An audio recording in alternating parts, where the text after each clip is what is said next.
Hello दोस्तों, आप लोग कैसे हैं। आज मैं बनाने जा रही हूँ तिल और सिंगदाना का लड्डू। आप लोग देखिए, और चावल का भी लड्डू बनाऊंगी। पूरे वीडियो में दिखाऊंगी आप लोग को कैसे बनता है। मकर संक्रांति के लिए बना रही हूँ।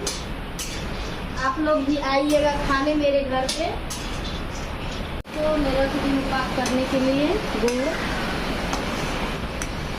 पाक हो जाएगा तो लड्डू बनूंगी और आप लोग को दिखाऊंगी। मूंगफली साफ कर रही हूँ। तो मेरा लड्डू तैयार हो गया, तिल का सिंगदाना का।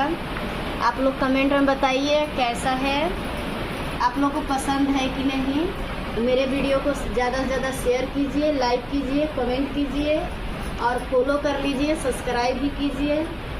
और मेरे इंस्टाग्राम चैनल, यूट्यूब चैनल को सपोर्ट कीजिए आप लोग।